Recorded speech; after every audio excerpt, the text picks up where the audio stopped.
Hi everyone.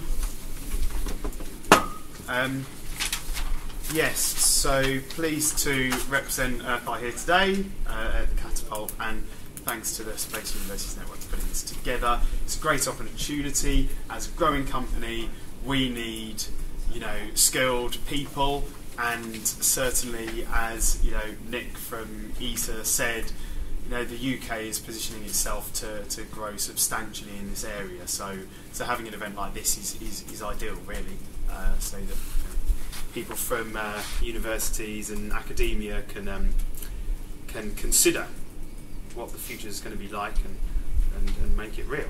So this is a little video, about our video satellites. It's only a couple of minutes long, I'll just let you take it in.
To thank the EarthEye Orchestra for that. We don't really have an orchestra. Someday.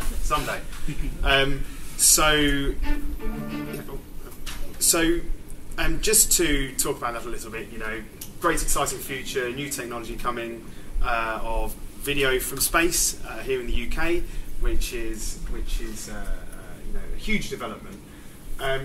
But getting there has sort of been a long road for us, and one where we have to address the entire value chain, from getting data through to providing insights to customers. And within that entire value chain, there are many skills and talented people that we need. So, for example, going back to sort of 2015 when we first started and distributing third-party data from our partners, all the way through to now when we have our first our second and our first technology demonstration video satellite that's working up there, and then looking into latter part of next year when we're having this constellation to be deployed, where we have more regular revisits anywhere around the world and that type of thing. What we've done over the years is that we have put in place the end-to-end, we've put in place to kind of that big. Our vision is obviously that big, to do the data sourcing not only from satellite but also from other sensors, from aerial drones, from across the internet, getting that data, processing it, extracting information from it, and then combining it to create insights. And one of the things which is really important for us as a company is that actually most of our customers don't really need to see a satellite image. Some of them might like to, and it helps with marketing, and a lot of them have very specific questions that we need to answer. So actually, with all of this stuff, it's the swan analogy, looking wonderful on the surface, but paddling furiously underneath the water.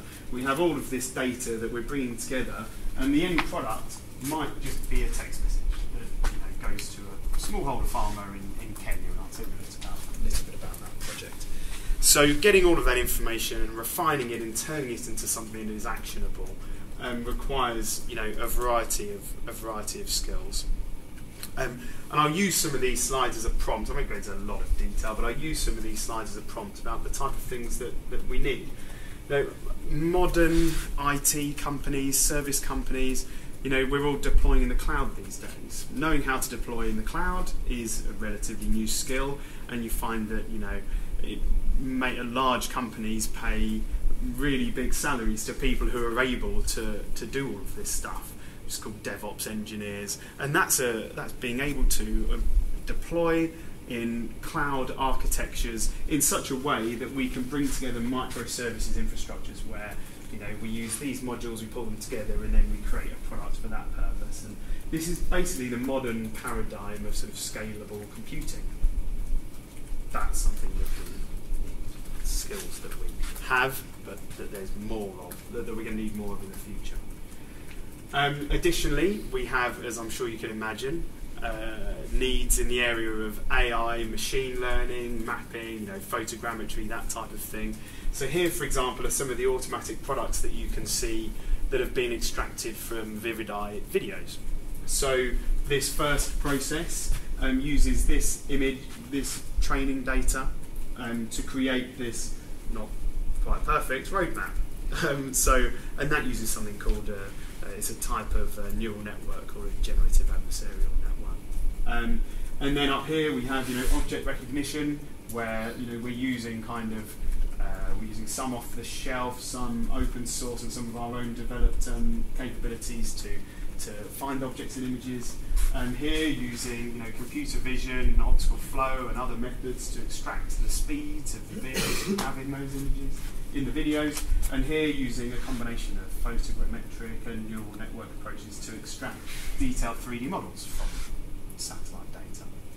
So there's a big need for us to look into those areas of AI and machine learning, because we start off with the satellite data, comes with a load of sensors, so we have to understand how the satellite is, how it's functioning on orbit, where it's pointing, and to do that we have to take lots of sensor data, combine it all to then turn that into a set of ephemeris data. We have to then process that data to create, you know, image stream with metadata and video.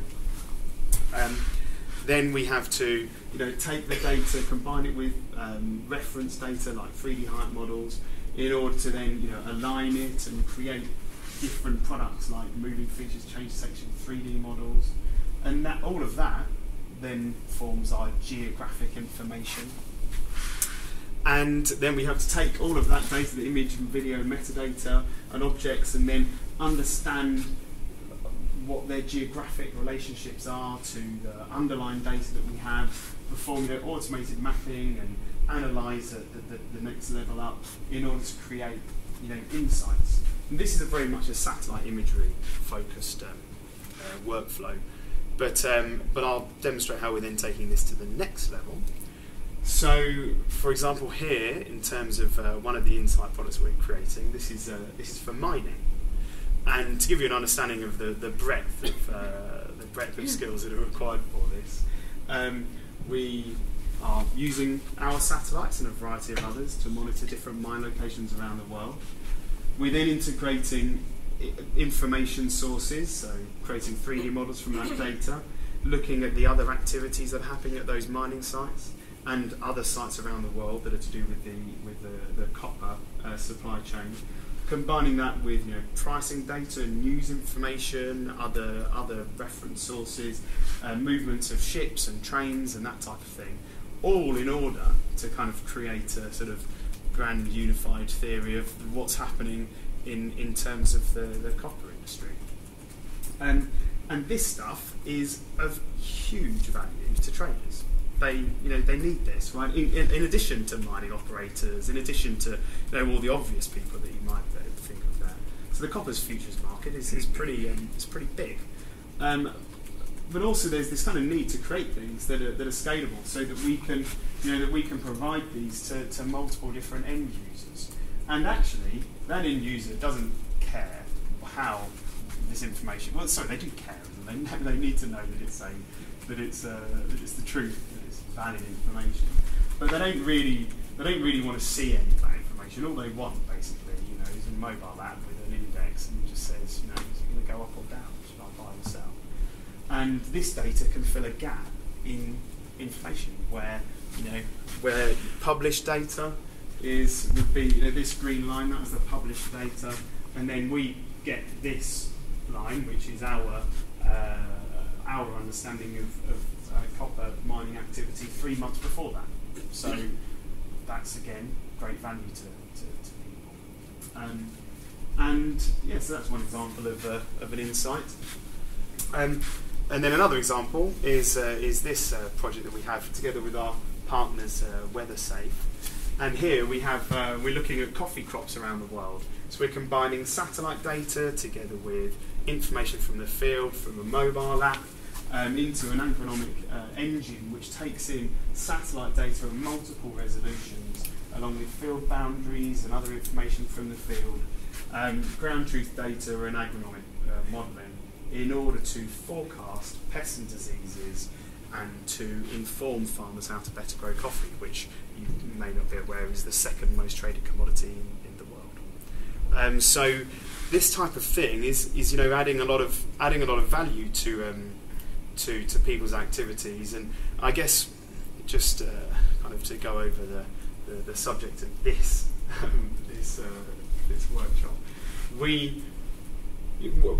what we're doing as a company is we're trying to approach this in the most sort of pragmatic way, considering, like the catapult does, the end user's primary sort of needs, and then answering them by using the technology that we have at our disposal in the UK, both in Earth Eye and elsewhere. And in order to do that, we have to find, we need people, and this is my job, but we need people who can take, on the commercial side, customer needs, understand what is possible with technology, so there has to be this alignment of the opportunity, the customer, the application, the technology, the availability of the data, the skills in the company in order to deliver it, etc., and ideally a very wide customer base in order to put in place an application that is successful. And that commercial skill should not be underemphasised, because being able to do something that is scalable and can be sold to many people is very it's a challenge to do that. And then in parallel, on the technical side, we are doing a lot of work in sort of artificial intelligence, machine learning, and that type of thing. And I guess if you look at this industry compared to, say, I don't know, healthcare or something where they've been using machine learning, computer vision for years and years, we're currently, a lot of the work that we're doing is in sort of pure research, and we're even doing that, inside of our company. And ideally, that's something that should take place in academia, because you've got the breadth and the time to be able to do that. So what we're quite interested in seeing is how the tools that are created in academia for artificial intelligence can then be used by engineers. So we're not always having to go to right down into the weeds of understanding how machine learning and applying it to a new image, that we can just take a tool that already exists, train it for our purposes and use it. And so there's a lot of that's going to be needed in the future. So computer engineering is, software engineering is a big part. And then I already spoke about this sort of DevOps side.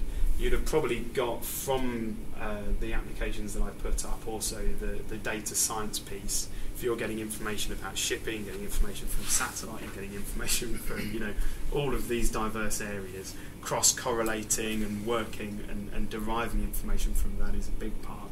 And also, these DevOps, machine learning, data science people, salaries are great at the moment because there aren't enough of them. It's a big draw.